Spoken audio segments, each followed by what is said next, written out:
Hello दोस्तों, मैं आपके अपने YouTube चैनल फाइनल एग्ज़ाम पर आप सभी का हार्दिक स्वागत करता हूं। तो हम पढ़ रहे थे राजस्थान की कला एवं संस्कृति, जिसके अंदर हमने पढ़ चुके लोक देवियाँ पढ़ लिए हैं हमने। तो इसके बाद पढ़ेंगे हम लोक देवता पढ़ेंगे हम। क्या पढ़ेंगे हम? लोक देवता।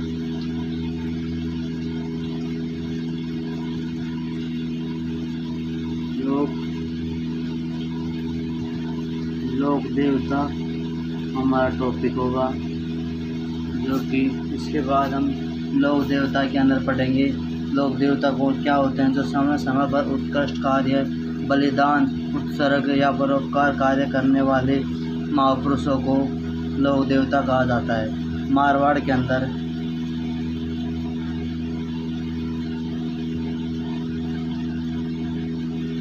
मारवाड़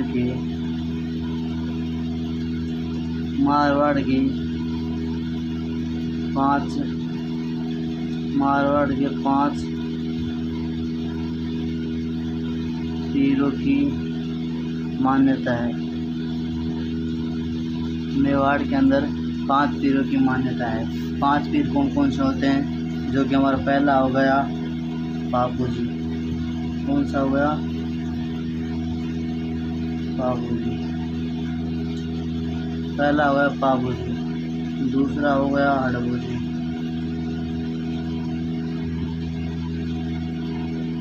हड़बूजी, तीसरा हो गया रामदेव जी। तीसरा कौन सा हो गया?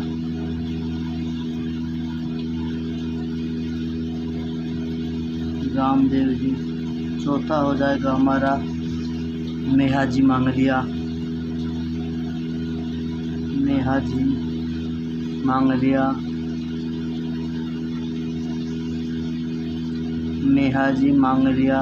और इसके बाद हमारा 5वां हो जाएगा, जो कि हमारा आ जाएंगे गोवा जी।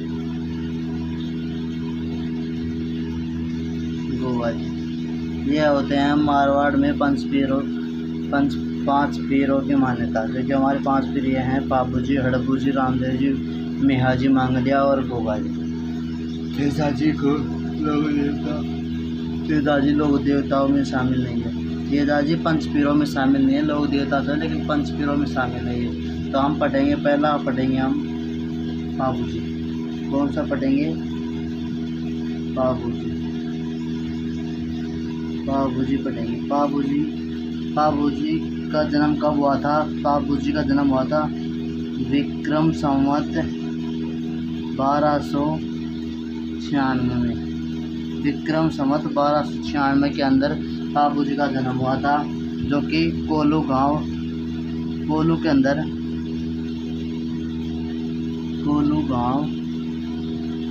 फलोदी के अंदर कोलू गांव फलोदी जोधपुर के अंदर इसका जन्म हुआ था। और इसके पिता का नाम था, बाबूजी के पिता कौन थे? ये थे धांधल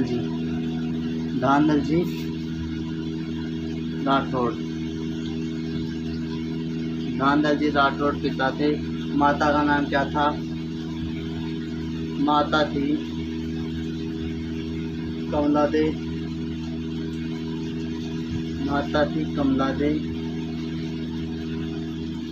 और इनके भाई का नाम था बूटो जी। भाई कौन था? भाई था बूटो जी।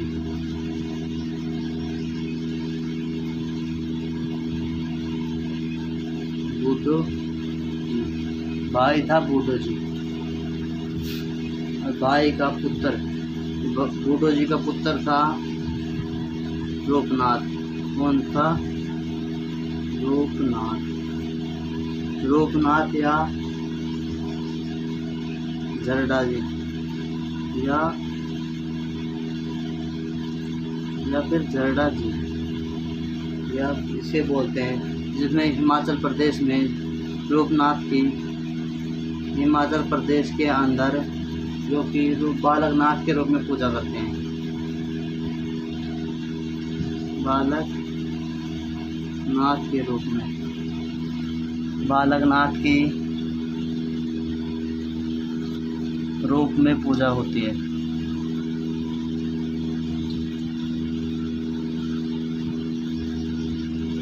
पूजा होती है। इसके बाद आता है कि जरडा जी का मंदिर कहाँ स्थित है। जरडा जी का मंदिर कहाँ स्थित है। मंदिर एक तो बालकनाथ का मंदिर हिमाचल प्रदेश में हो गया, और दूसरा मंदिर कहाँ स्थित, कोलू जोधपुर के अंदर। कहाँ स्थित है, कोलू जोधपुर के अंदर। कोलू गांव जोधपुर के अंदर स्थित है। इसके बाद आता है जो कि सिम्बू दड़ा बीकानेर के अंदर। दूसरा मंदिर कहाँ स्थित है, ये पहला मंदिर होगा। दूसरा मंदिर होगा सिम्बू दड़ा। सिम्बू दड़ा बीकानेर के अंदर। सिम्बू दड़ा बीकानेर के अंदर ये मंदिर स्थित है। इसके बाद आता है हम बाबू जी के बारे में अगली बात पढ़ते हैं। तो अगली कौन सी बात होगी, अगली बात पढ़ेंगे हम बाबू जी के बारे में। बाबू जी की पत्नी का नाम था कोमल दे। पत्नी कौन सी थी बाबू जी की,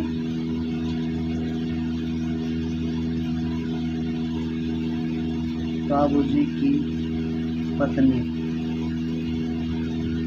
बाबू जी की पत्नी कौन थी, जो कि थी कोमल दे। कौन थी, बाबू जी की पत्नी थी कोमल दे। और बाबू जी का उपनाम क्या है, उपनाम उपनाम तो आप जानते होंगे, जो कि ऊँटों वाले देवता, ऊँटों के देवता, ऊँटों के देवता, या फिर लक्ष्मण का अवतार, लक्ष्मण का अवतार। फिर इसके बाद आ जाएगा गोरक्षा देवता, गोरक्षा देवता। इसके बाद आ जाएगा प्लेग रोग के रक्षक,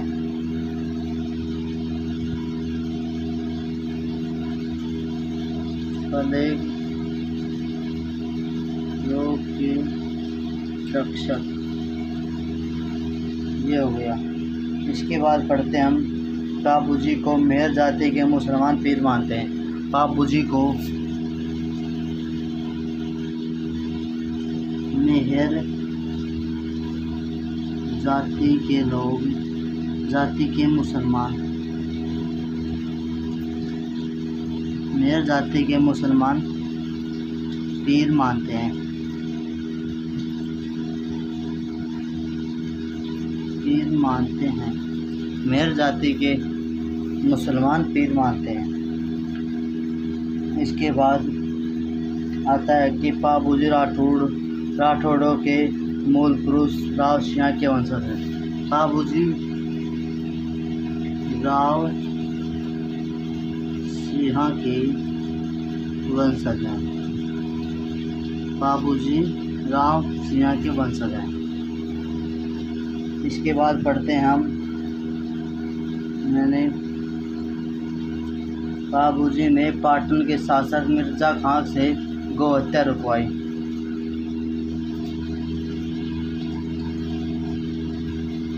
पाटन के शासक मिर्जा खां से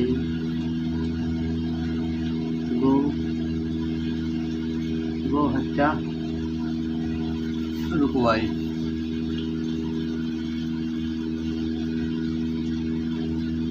गोहत्या रुकवाई थी। इसके बाद पढ़ते हैं हम बाबूजी के नाम पर। बाबूजी की घोड़ी का नाम था घोड़ी का नाम था केसर कालमी। बाबूजी की घोड़ी का नाम था केसर कालमी। इसके बाद पढ़ते हैं हम सर्वप्रथम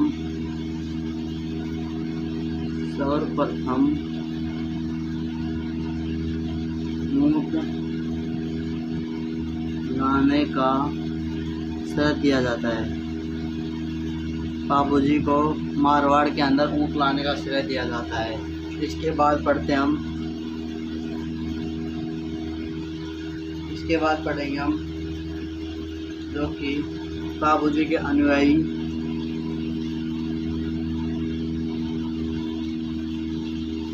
बाबूजी के अनुयायी 3.5 फेरे लेते हैं। बाबूजी के अनुयायी 3.5 फेरे लेते हैं। इसके बाद पढ़ते हैं हम बाबूजी का मेला।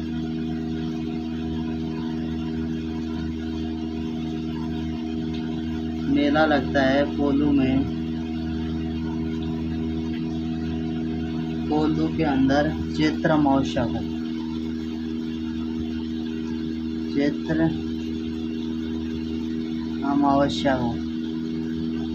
चैत्र अमावस्या को मेला लगता है। तो इसके बाद हम दूसरे लोक देवता पर बढ़ते हैं। हमारे दूसरे लोक देवता होंगे जो कि हमारे होंगे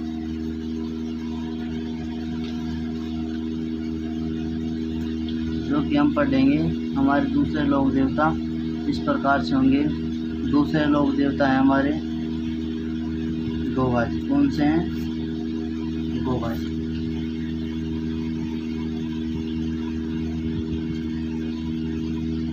दूसरे लोक देवता गोगा जी के बारे में पढ़ते हैं। गोगा जी का मंदिर कहाँ स्थित है?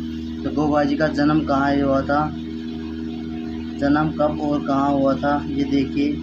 जन्म हुआ था 1003 विक्रम संवत को नागवंशीय ददरेवा में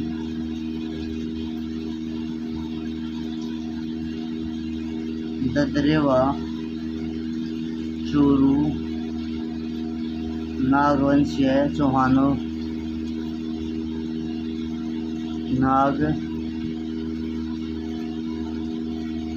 नागवंशीय चौहान परिवार में हुआ।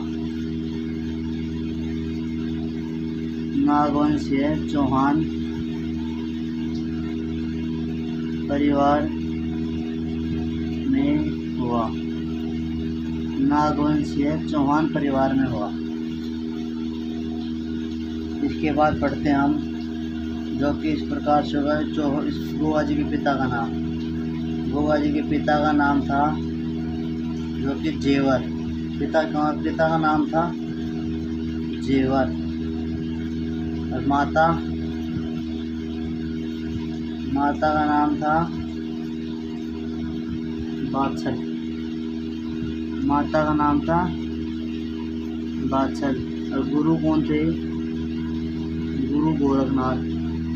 गुरु थे गोरखनाथ।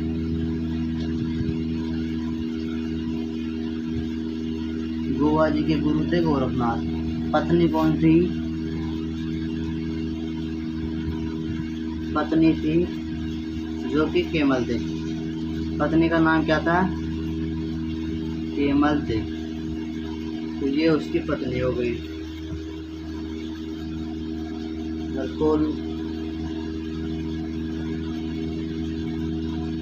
इसके बाद आता है गोगा जी ने सर्पों से गोगा जी से सर्पों के रक्षक ने माफी मांगी। गोगा जी से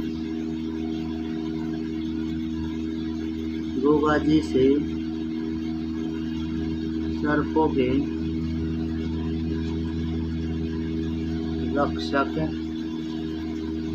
रक्षक ने माफी मांगी।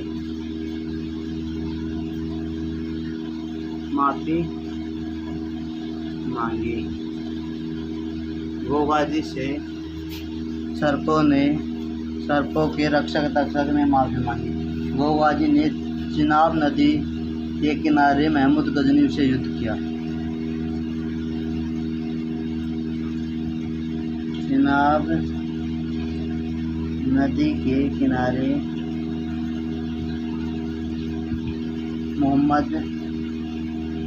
महमूद गजनवी से युद्ध किया।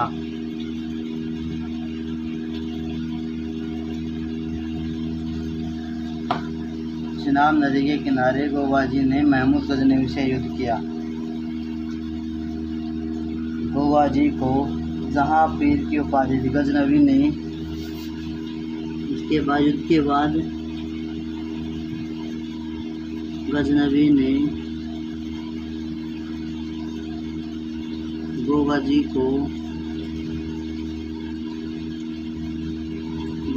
को जहर पीर की उपाधि दी। जहर पीर की उपाधि दी। इसके बाद पढ़ते हैं हम जो कि गोवाजी ने मुसलमान से गाय छुटाते हुए 11 बार युद्ध किया।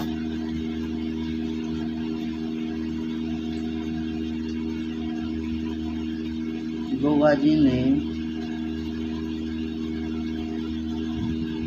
मुसलमानों से गाय छुटाते हुए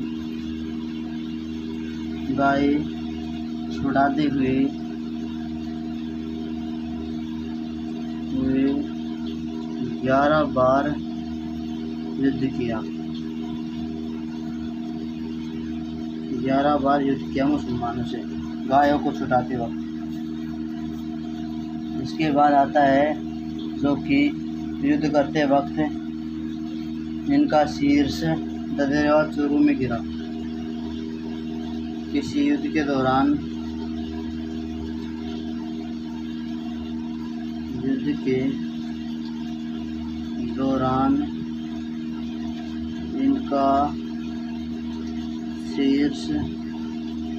इनका शीर्ष ददरेवा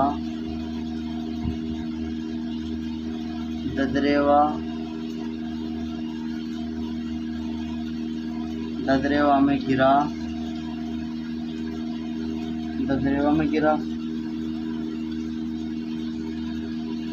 जहाँ गोवाजी की शीर्ष मेढ़ी गिरा। जहाँ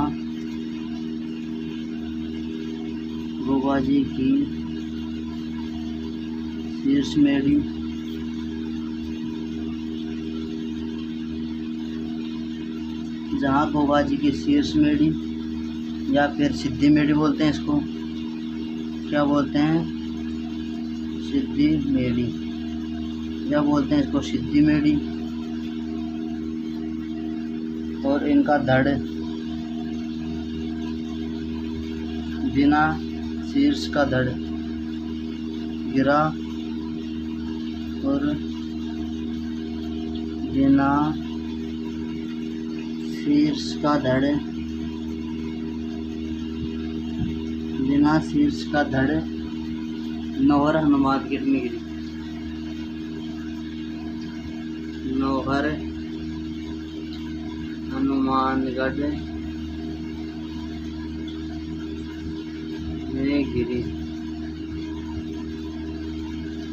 नौहर हनुमानगढ़ में गिरी। इसके बाद पढ़ते हैं हम मेला भरता है जो कि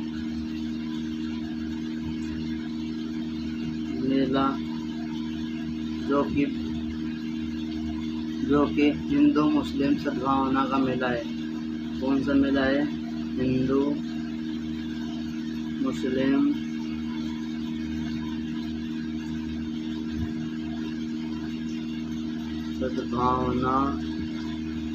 सद्भावना का मेला। हिंदू मुस्लिम सद्भावना का मेला स्थित है। इसके बाद पढ़ते हैं हम गोवाजी का प्रतीक चिन्ह है सरफ। गोवाजी का प्रतीक क्या है?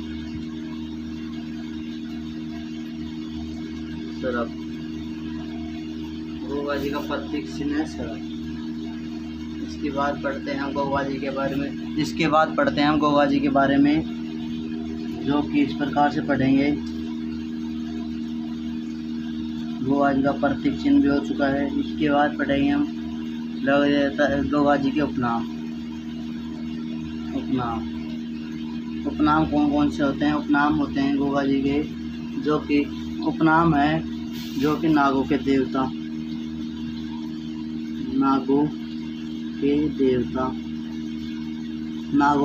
हो गया। तो फिर वह हिंदू धर्म में नागराज का अवतार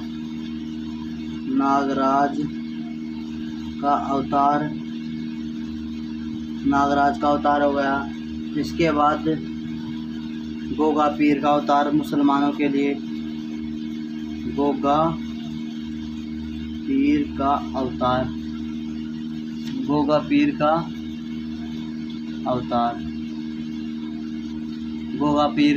हो गया। इसके बाद पढ़ते हैं हम गोगा जी के बारे में। अगला होगा इनका प्राय थान होता है आपको खेजड़ी वृक्ष के नीचे। कहाँ होता है? खेजड़ी वृक्ष के नीचे थान होता है, खेजड़ी वृक्ष के नीचे। इसके बाद पढ़ते हम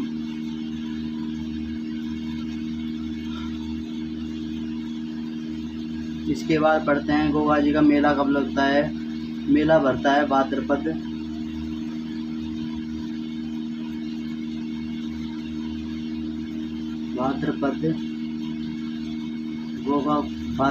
कृष्ण नवमी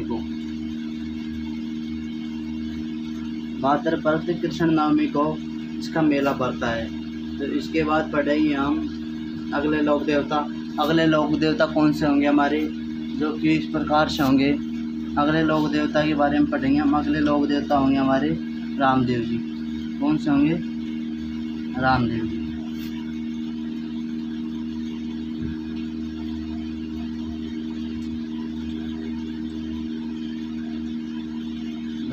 जी।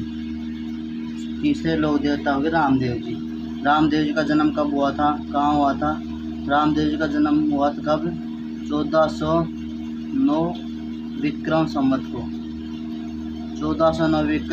को राजपुर तंवर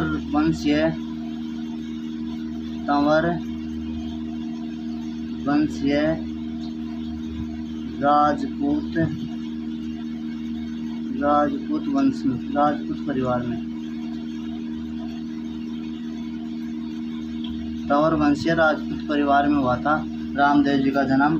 अब जन्म स्थान कौन सा है? जन्म स्थान है उदुकाश्मेरू शिव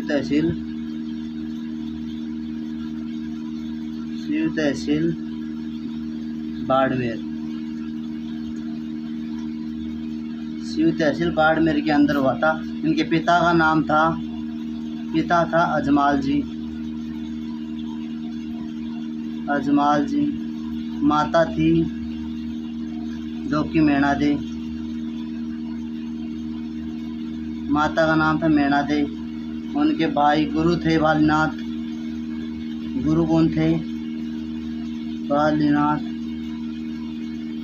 बालीनाथ थे। भाई हो गया बीरमदेव।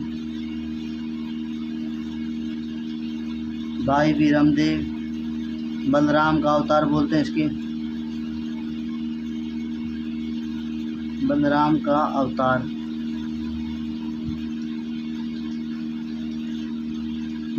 अवतार बोलते हैं। इसके बाद पढ़ते हैं हम पत्नी का नाम था नेतल दे।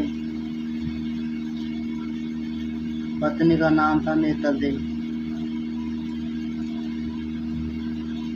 नाम नेतल दे और बहन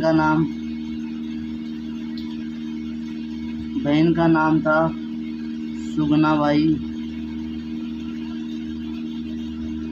और धर्म बहन थी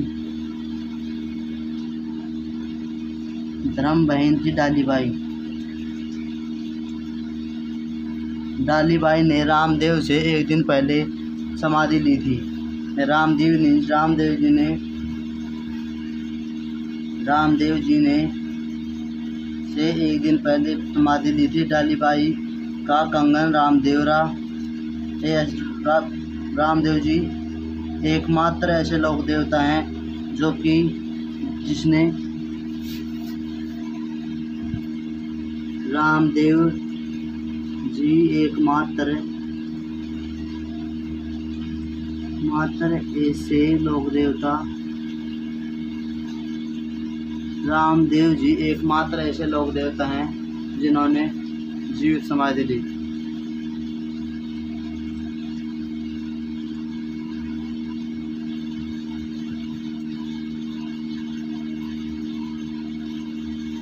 लोक देवता जिन्होंने जीवित समाधि ली।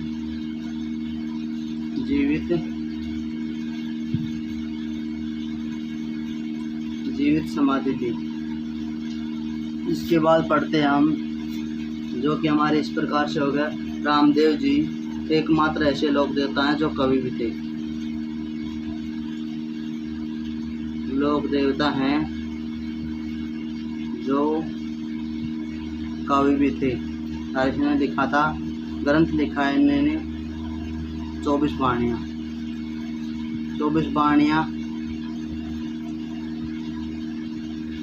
वाणियाँ इनके ग्रंथ हैं। बाबारी पर्ची 24 वाणियाँ, बाबारी पर्ची 24 वाणियाँ, बाबारी पर्ची जैन के ग्रंथ हैं। रामदेव जी मूर्ति पूजा के विरोधी थे, इसलिए ये पूजा की पगलियों की पूजा की जाती है। पगलियों की पूजा की जाती है।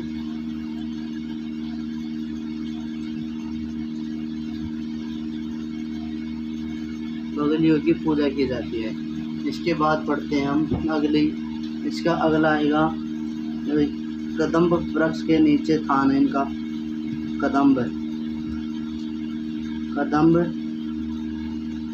वृक्ष के नीचे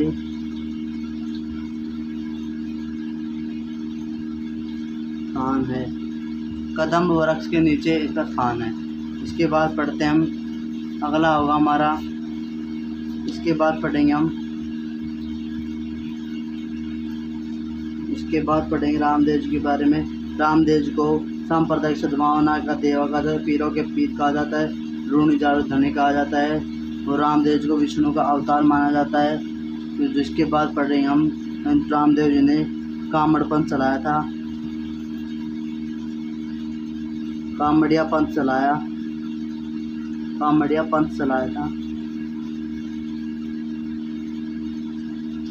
और मेले के अंदर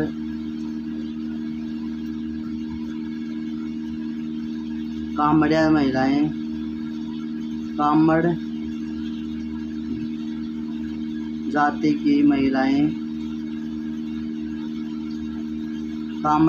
महिलाएं 13 ताली नृत्य करती हैं। 13 ताली नृत्य करती हैं। 13 ताली नृत्य करती हैं। इसके बाद पढ़ते हैं हम, जो कि हमारी इस प्रकार से होगा। रामदेव जी का लोक देवताओं में सबसे लंबा गीत है। रामदेव जी का लोक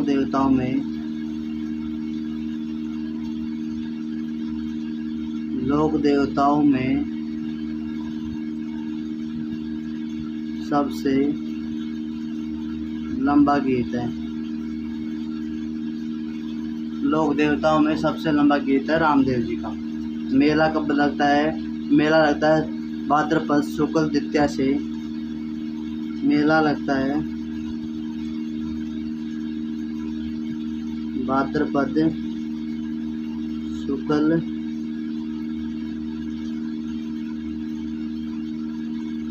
द्वितीया से एकादशी तक।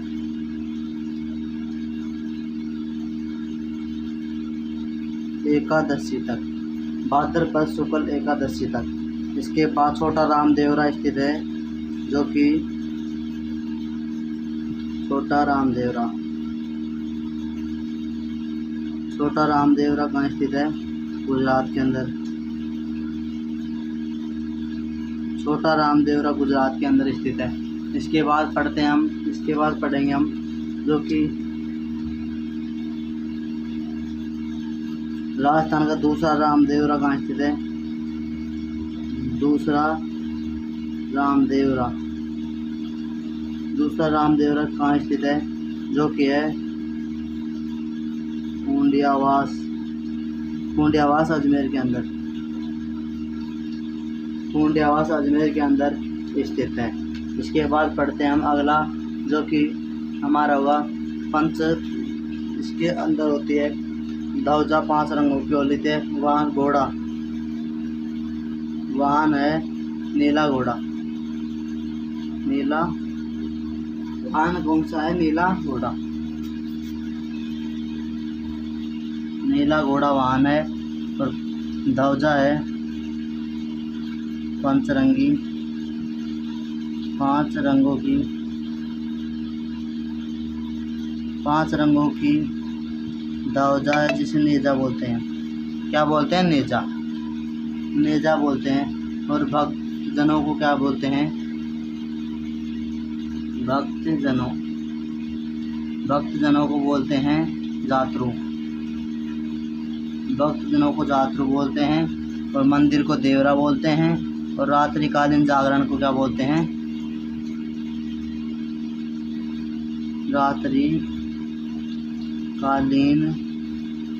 रात्रिकालीन जागरण को क्या बोलते हैं? जो कि बोलते हैं रात्रिकालीन जागरण को बोलते हैं जम्मा। क्या बोलते हैं? जम्मा, ये बोलते हैं। इसके बाद हम पढ़ेंगे कल जो कि हमारा अगले लोक देवता पढ़ेंगे। तो धन्यवाद। जो हमारे चैनल को पहली बार देख रहा है तो हमारे चैनल को सब्सक्राइब करें, बेल आइकन को दबाना ना भूलें, क्योंकि जिससे आपको इसका नोटिफिकेशन सबसे पहले पाएगा। धन्यवाद।